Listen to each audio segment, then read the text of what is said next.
Alright, it is 9 o'clock on a Saturday, and I just remembered that last week I said I would be doing these weekly, and I totally forgot about that, so here we go.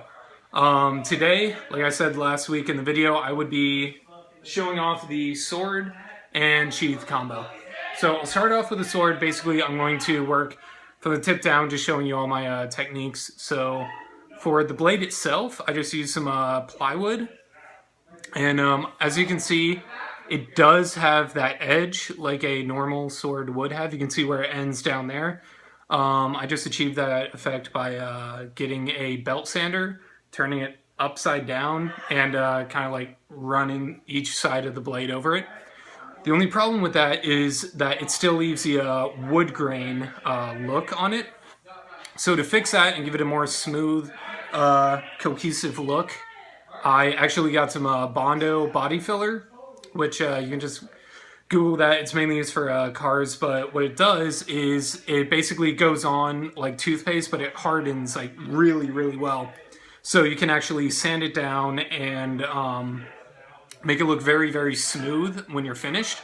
And let's see, the silver aspect of it, I just got some silver acrylic paint from Walmart and clear coat to give it more of a shine. And after that, the blood splatter. Now here's a technique that I learned at college actually. Hey, it does teach you stuff. Whenever you're doing a splattering technique, you don't just flick the brush like that. You actually get your other hand and you want to stop, like the bristles up here. You want to stop just above, because if you're doing this, you'll get some onto whatever you're splattering onto. But since it isn't stopping abruptly, you won't get all of the paint on there. By stopping like that, the bristles will stay intact, but the paint just shoots out, and you can get some really gnarly splatters there. I think you can see there is some like scrapes. That's actually not from the sheath or this paint that I have on here. That's from the Beowulf head that you may have seen earlier. Basically, when I would put it up through the head and out, it would scrape on the Bondo on the head plate, and it would give the little scrapey blood look. But it turned out okay. So, the blade itself has some notches in it.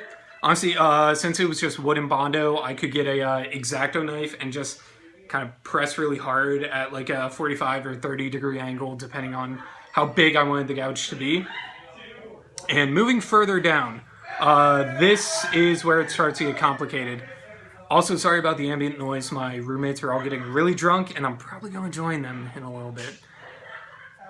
Don't worry about that part. But, okay. So, layer by layer, this top, I'm going to say about this top quarter, is also, it's just flat plywood that I cut out only using this silhouette. This raised piece here, this is a completely separate piece cut from a masonite that I had left over from the sheath.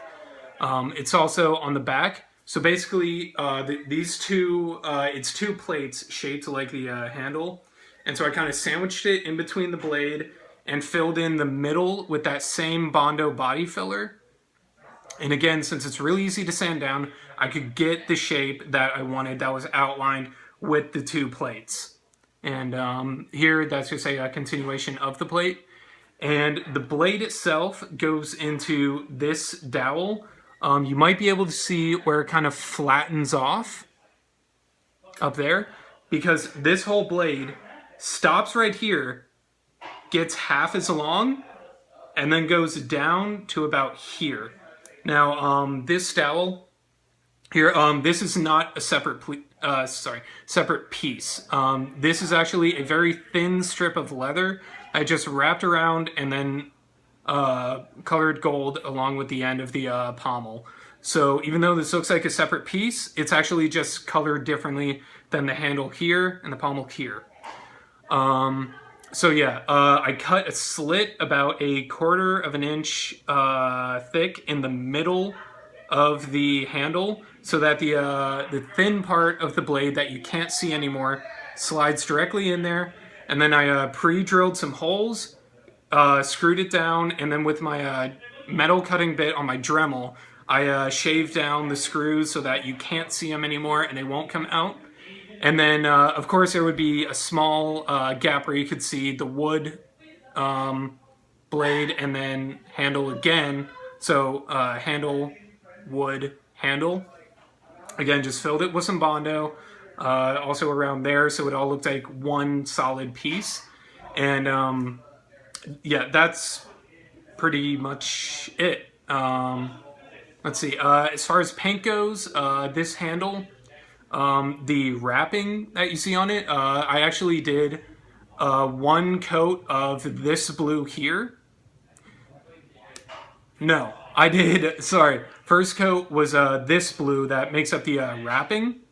And then I basically covered that up with, I think it was electrical tape, because that was the diameter that I wanted.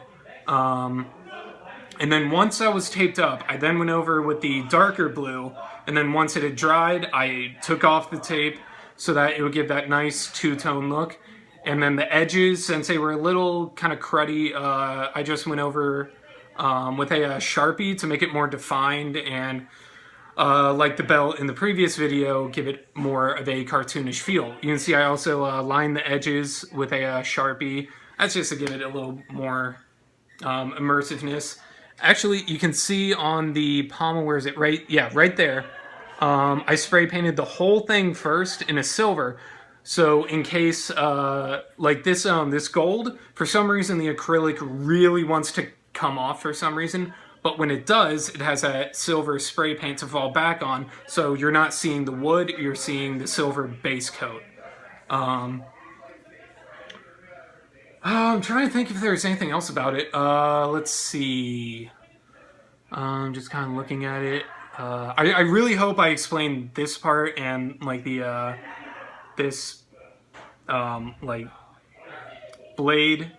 Then it gets smaller going into that. I really hope I explained that well. It's kind of a weird concept, and I know that it might come across as kind of tricky to understand.